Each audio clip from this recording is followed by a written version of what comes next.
is Tamara Rubin. I'm Lead Safe Mama with leadsafemama.com, tamararubin.com, and this is my new little series, 10 Minutes with Tamara. It's an opportunity for my readers, friends, and followers to connect with me in person. The idea is you ask me 2 questions and I ask you 2 questions, and we'll take it from there. We're going to try and keep these to 10 minutes, but they always tend to go over. So right now, I'd like to introduce you to my guest today. Why don't you introduce yourself?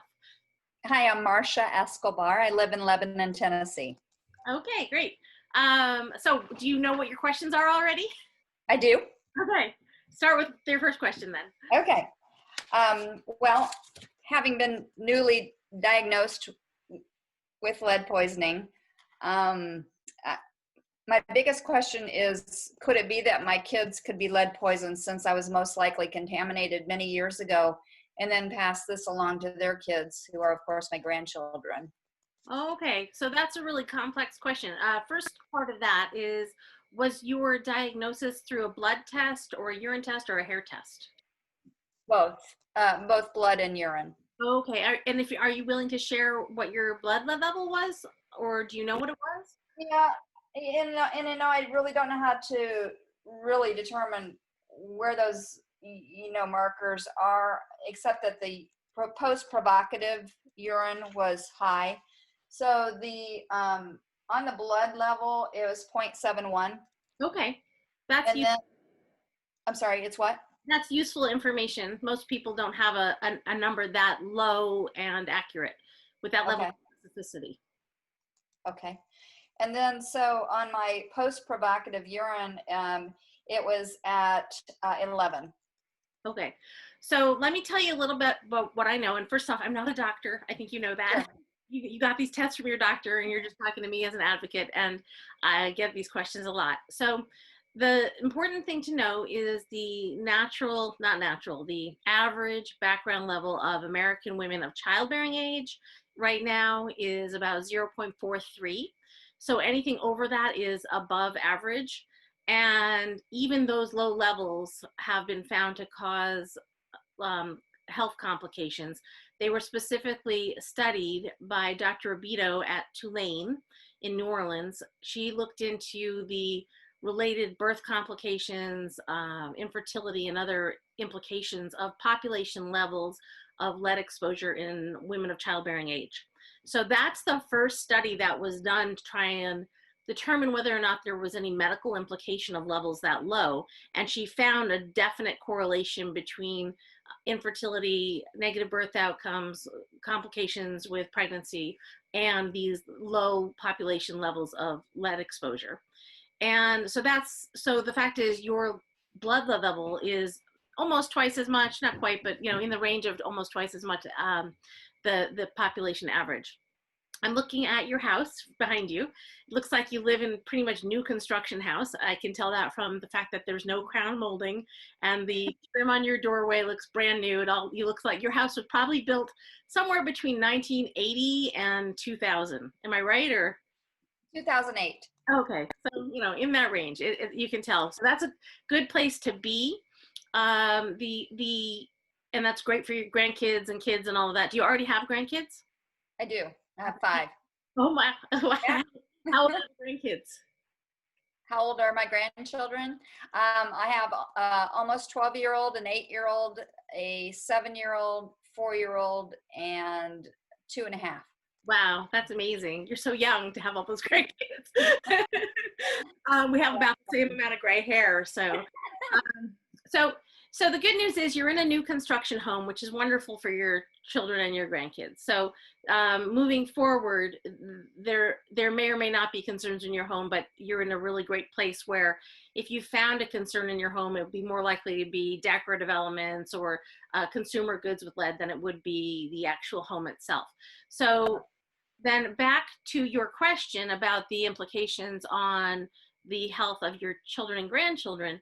That is relatively new science that I believe Dr. Lipsky and Dr. Schneider started doing in several years ago. I went to a conference in, I think it was 2011, where they discussed the genetic implications of lead exposure for how that's being handed down generation to generation. And I think what they found is there are genetic implications, like if you are lead poisoned, that can change your what you hand down to your children and grandchildren, but they don't know what those implications are. It hasn't been well studied enough.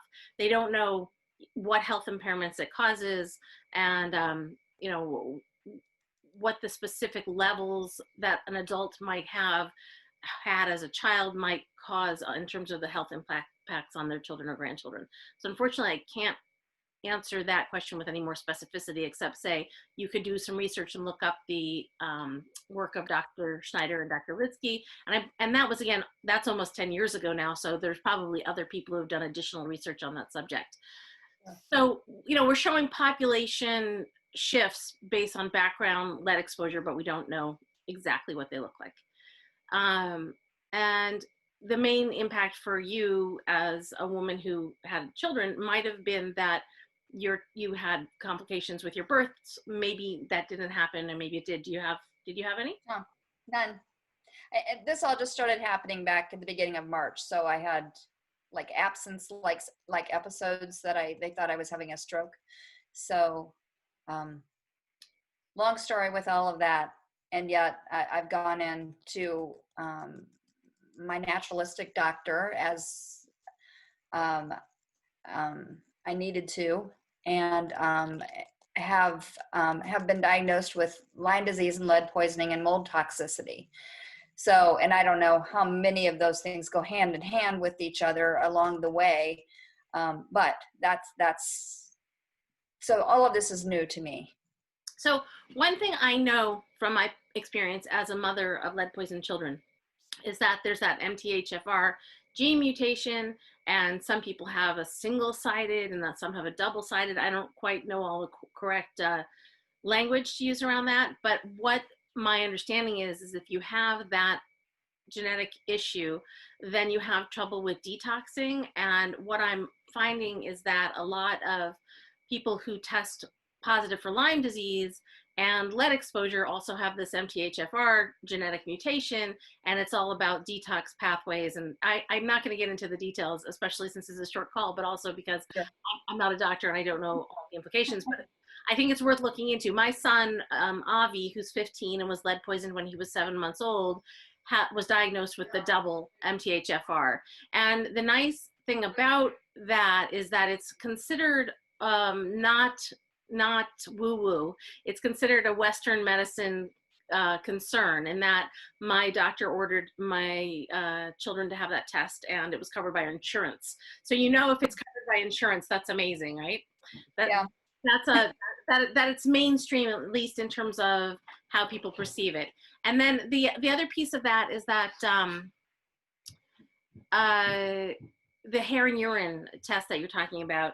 So I've written a post recently. Those tests are very controversial.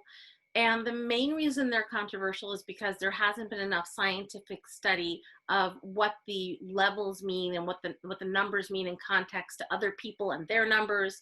And they go off of population averages, but they really, again, don't know how certain urine levels or hair levels compare to blood lead levels. And the science has really been focused on blood lead levels for so many decades. And this is really kind of a new frontier. And as a result, unfortunately, a lot of people in the lead poisoning prevention community and the medical community disregard the concerns brought up by the hair and urine tests and the provoked urine and the non-provoked urine, you know, all the different tests. And I think that's a mistake. I think it's good to look at those. What I've found in my experience is that people who test positive for lead on those urine tests, almost always, in every case that's been brought to me, have consumer goods in their home that are really high lead. For example, their dishes. And another example would be, you know, a child that was blood lead poisoned, confirmed as a baby, later has still a body burden because 90% of the lead that you've absorbed is still in your body, 90, 95, something along those lines. And that's based on statements by Dr. Lanfear, who's in my film. I don't know if that answers your questions, that question.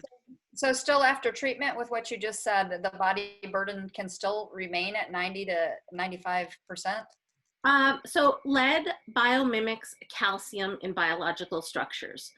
That's one reason things like spinach and sunflowers absorb lead from the soil, and it's a reason we as humans absorb lead when it's in our body in the place of calcium. And what happens is when you're hitting menopause, postmenopausal women, this has also been studied, you actually start excreting some of the lead with bone deterioration. So you're having a deterioration of your biological structures, your bones and other things in your body. Hopefully not too many of your organs are deteriorating, but you never know. And you're releasing some of that lead back into your bloodstream. And that might be why you are testing positive at a level above population average. And the consideration is that you and we were both poisoned when we were kids. So that's a given because of leaded gasoline usage. We grew up at a time, like at the peak of leaded gasoline. We would go to the gas station when we were young or with our parents in the 70s, and there would be leaded gasoline fumes, and you'd be waiting in line with the car idling before you pulled up to the pump, and you'd be inhaling leaded gasoline fumes. So the average blood lead level of adult humans back then, or I don't know if it was an adult level or a children's level from the 70s, there was a level at which it was about 15 micrograms per deciliter. And that was primarily because of the population level exposure to leaded gasoline fumes. So because of that, we know we have this exposure as children, and now we're releasing that into our bloodstream as we age. Right.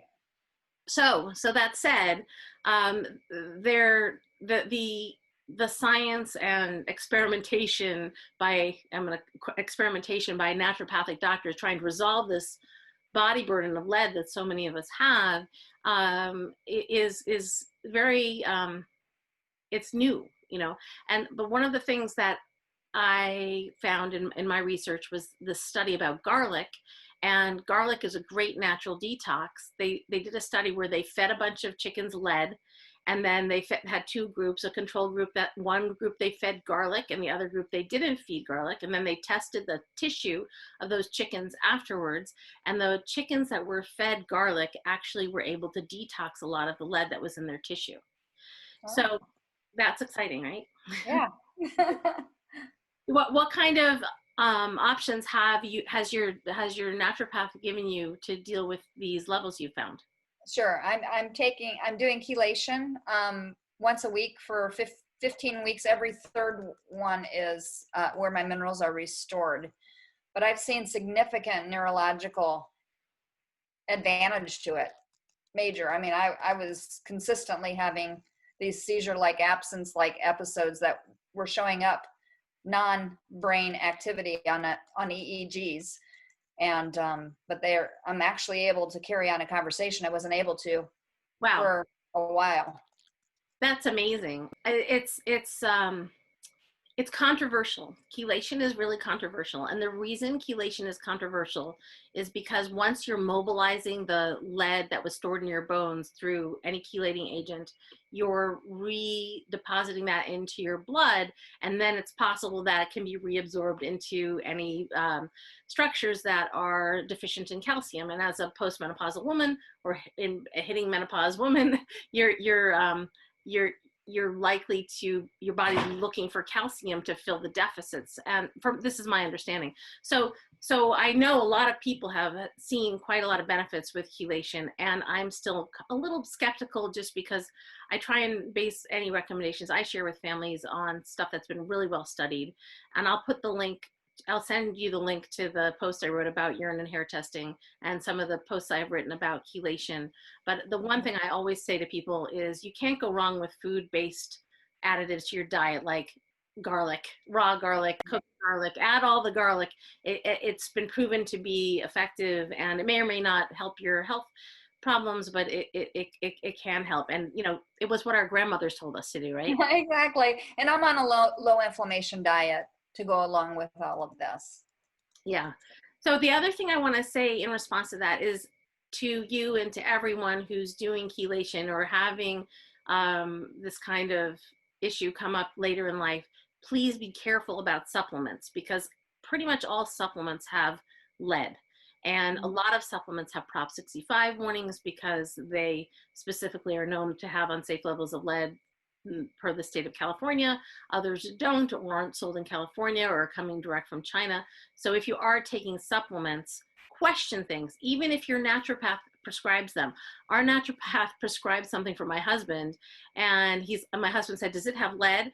And he said, "No, it's great. It doesn't have any lead. It's fine." And then we get the package in the mail, and it has a giant Prop 65 warning, and it says it has lead.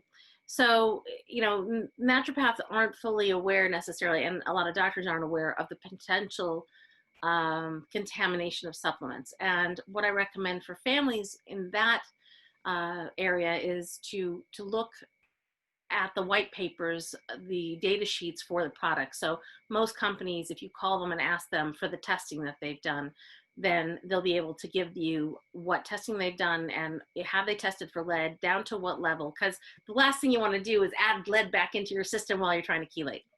Exactly. All right. So this, I keep, like I said, I keep going over on this. What, do you have another question? Well, I do, but only if you have time. You can go ahead. I don't want to keep you.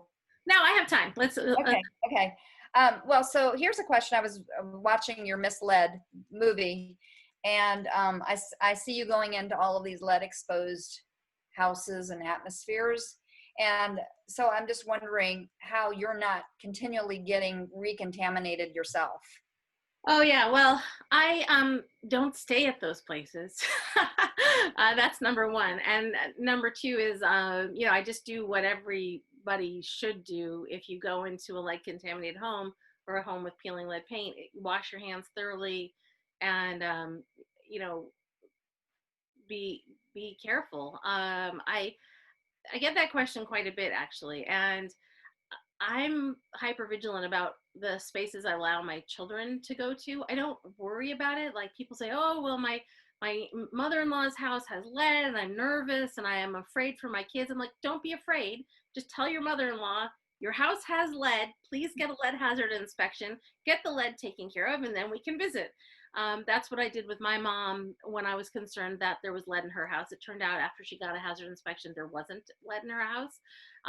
It was a kit house built in the 70s, so somehow it didn't get painted with lead paint, and we lucked out there. But I definitely I often change my clothes right after I go to somebody's home, and I shower to make sure there's nothing in my hair, and I wash my hands for sure. I'm pretty strict about not eating when I'm at somebody's home like that.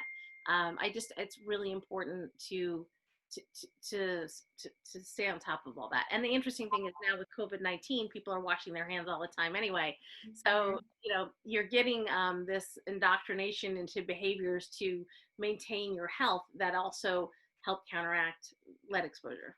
Sure. Does that answer that question? It does. It does. Okay.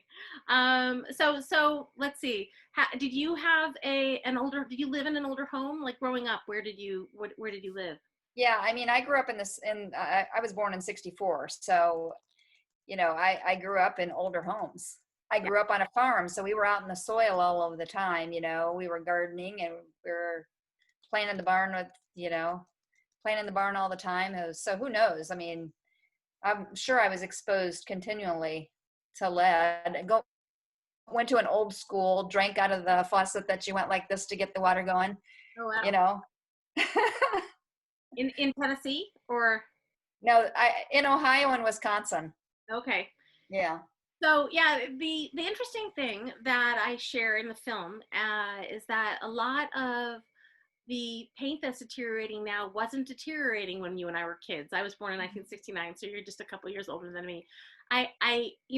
We had that paint had been applied in the 20s, 30s, and 40s with the intention of it lasting 100 years. So it's possible that the paint on your barn was intact and not deteriorating until now. Because here we are 100 years later, and now it's deteriorating at a new level. And, Sure. and that's what's causing kind of a new level of poisoning where it might not be the acute levels we experienced during the height of lead paint use and the height of leaded gasoline use, but it is a level that is pervasive at lower levels of exposure. And what we're learning is that these lower levels of exposure that are persistent from deteriorating paint in older homes and older farm houses and older barns is damaging to children. One of the interesting things that I learned on this journey is that the lead paint wasn't originally used on the barns, that farmers knew better. They knew that lead paint poisoned their livestock, and so they used milk paint or blood paint or iron-based paint, different paints that didn't poison their livestock. But then there was a push of marketing from the lead industry, like, if you want your barn to be the whitest white or whatever they said, use our paint. And so somehow the generational knowledge to not use lead paint on a farm got lost. And later, I think more like the 30s, 40s, 50s, these farm buildings started being painted newly with lead paint, and that's Sure. very frustrating. The place where I've seen that the most as an impact today, working with young families who are doing urban homesteading or whatever, is that the chickens are eating lead paint. The chickens they gravitate towards sweetness, and the lead paint is sweet. They have fewer taste buds than we have. And so there's a lot of issues with contaminated eggs if the chicken flocks are around old lead painted buildings, be it an old barn or a garage. Yeah. Yeah, and I mean, of course, I don't know where I got it from. Could it have been more recent? I'm a realtor, so I go into a lot of homes, use a lot of keys, touch a lot of doorknobs, and yet I've had symptoms for many years that I just didn't really know that I was having symptoms of this, being misdiagnosed along the way. I think that probably, educated guess, not a doctor, but probably the bulk of your exposure came from your childhood. Probably the bulk of your exposure came from leaded gasoline use. Mm. And then, yeah, incidental exposure. It's about the stuff I focus on about the consumer goods is about the aggregate incidental exposure and the potential impact that can have, and how that's easy to avoid. So you can get some lead-free keys. You can use a lockbox. You can use those digital pads to get into houses. Not on every house that you're selling or showing, but they're coming up with lots of lead-free alternatives for people in various industries where you shouldn't have to interact with lead too much. And again, as a realtor, if you're doing a walkthrough in a house, I don't have a huge concern. Make sure you take your shoes off when you go home if it's an old lead house. Be careful about soil, especially, and especially in the South, around old houses. With the moisture and humidity in the South, in my experience, the paint deteriorates a little bit more rapidly than in some areas. Also with cold in Wisconsin, there's different climates where the lead paint might deteriorate more rapidly and therefore have had more opportunity to contaminate the soil. So that's definitely a concern. Yeah. All right, well, I think we're definitely towards the end of maybe 20 minutes. I haven't, maybe even longer. Well, I appreciate your time. Yeah, thank you so much for joining me. And I really appreciate it. I want people to know that I'll post links to the answers to some of the questions that I just shared with you, and I'll share those with you as well. And any last words from you? No, I just appreciate everything that I'm learning. Okay, and I always say, back it in science. Share the science with your doctors too, and find the research. Sometimes you need to help them along the path towards educating themselves. And so anything that you have questions about, if you can't find a scientific article supporting it, let me know and I'll try and help you find something as well. Okay. All right, thanks for being here. Thank you. Okay, bye-bye. Bye-bye.